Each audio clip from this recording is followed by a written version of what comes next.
Perkenalkan, nama saya Ronaldo Carlos. Di sini saya akan menjelaskan tentang bagian penyesuaian diri dengan hilangnya pasangan karena perceraian, kematian, dan menikah lagi.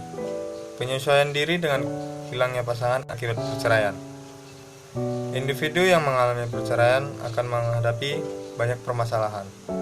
Di antaranya harus mengatasi keadaan diri sendiri, harus menghadapi anak-anak dan menjelaskan bahwa orang tuanya telah bercerai, serta harus menghadapi permasalahan keluarga dan masyarakat. Penyesuaian diri dengan hilangnya pasangan akibat kematian.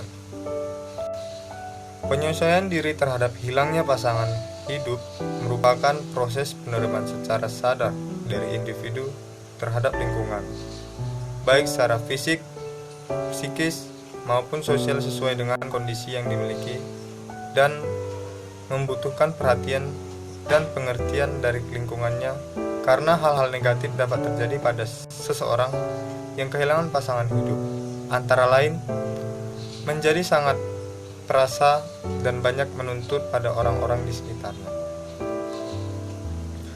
Penyesuaian diri dengan menikah lagi. Dalam Natalia dan Iriani tahun 2002 menyatakan bahwa penyesuaian diri pada laki-laki dan perempuan sebetulnya sama aja, tetapi ada anggapan bahwa perempuan lebih banyak menyesuaikan diri dengan peranannya dalam perkawinan. Setelah menikah, perempuan akan berperan sebagai istri, ibu, bahkan wanita bekerja. Terima kasih.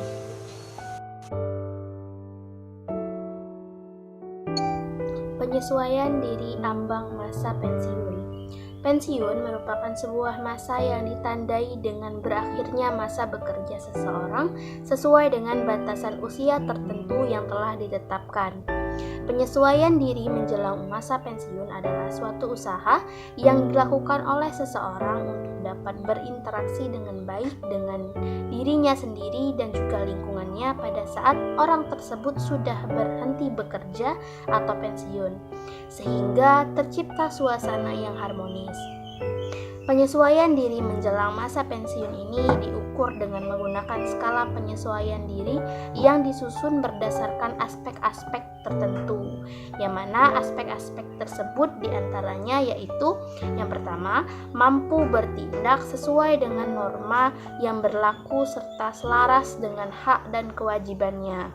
Yang kedua, memiliki kestabilan psikologis, terutama kestabilan emosi. Yang ketiga, mampu bertindak yang ada pada dirinya dan juga kenyataan objektif di luar dirinya. Yang keempat, mampu menerima dan juga menilai kenyataan secara objektif di antara dirinya, sesuai dengan perkembangan rasional dan juga perasaan. Jadi, semakin tinggi skor yang diperoleh oleh individu tersebut akan semakin mampu dalam menyesuaikan diri dengan masa pensiunnya, dan semakin rendah skor yang diperoleh oleh individu dalam masa ambang pensiunnya, semakin tidak mampu pula dalam menyesuaikan diri menjelang masa pensiunnya. Saya Putri Rahma Salsabila. Pada video kali ini saya akan menyampaikan materi tentang bahaya perkerjaan dan perkawinan pada usia madya. Bahaya perkerjaan pada usia madya yaitu yang pertama, kegagalan dalam mencapai cita-cita awal.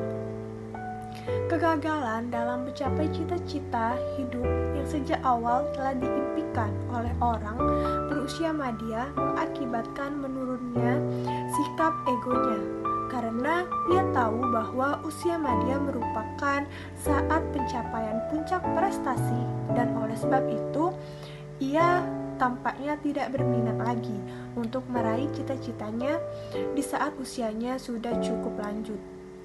Reaksinya terhadap kegagalan dalam mencapai cita-citanya mempengaruhi sikap mereka terhadap dirinya sendiri, terhadap penyesuaian sosial, dan terhadap pribadinya pada saat kegagalan tersebut terjadi, dan pada waktu ia mencapai usia lanjut.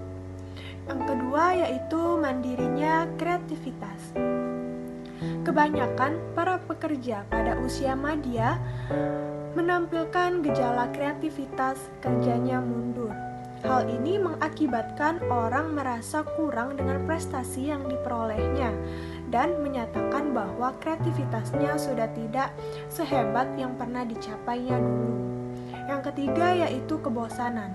Perasaan bosan selama masa dewasa dini juga merupakan bahaya dalam bekerja, karena hal ini akan mempengaruhi pekerjaan usia madya melebihi kebosanan pekerjaan yang lebih muda, karena kesempatan mereka untuk mencari pekerjaan yang lebih menarik semakin lama semakin kecil.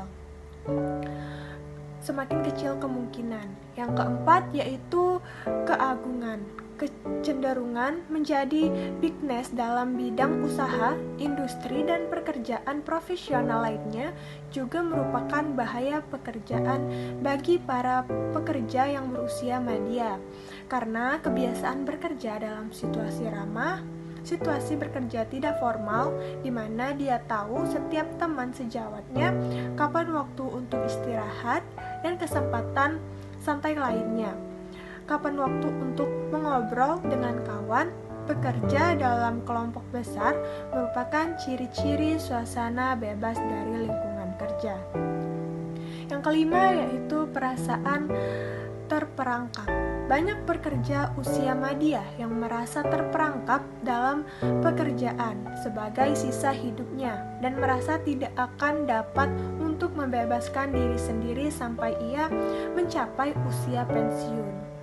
Yang selanjutnya yaitu bahaya perkawinan pada usia madya. Bahaya perkawinan bagi usia madya serupa dengan orang yang berusia dewasa dini. Sebagian besar bahaya tersebut berasal dari perubahan dalam pola kehidupan keluarga yang terjadi pada waktu usia madya. Yang kedua yaitu perubahan peran. Perubahan peran pada waktu anak-anak meninggalkan rumah. Dia menemukan dirinya pada posisi yang hampir sama dengan pria di masa pensiun atau masa pengangguran. Yang ketiga yaitu kebosanan. Seorang pekerja biasanya merasa bosan ketika terasa rutin karena otomatisasi atau bosan dengan pekerjaan di mana hanya terdapat sedikit kesempatan untuk pengembangan karir. Keempat yaitu oposisi terhadap perkawinan anak. Orang tua yang tidak setuju dengan perkawinan anaknya akan menjadi penghalang dalam menyesuaikan diri dengan cara meninggalkan rumah. Hal ini bisa menjadi penghalang antara pihak orang tua dengan pihak anaknya. Yang kelima yaitu ketidakmampuan membangun hubungan yang memuaskan dengan pasangan. Pribadi, banyak pria dan wanita dapat melakukan penyesuaian perkawinan ini dengan berhasil dan bahkan lebih bahagia dalam perkawinannya daripada yang dialaminya selama masih merawat anak-anak. Tetapi bagi orang lain hal ini merupakan transisi yang membahayakan. Yang keenam yaitu penyesuaian seksual. Faktor tersebut membahayakan penyesuaian perkawinan dan sangat menambah kekecewaan terhadap perkawinan selama periode tersebut.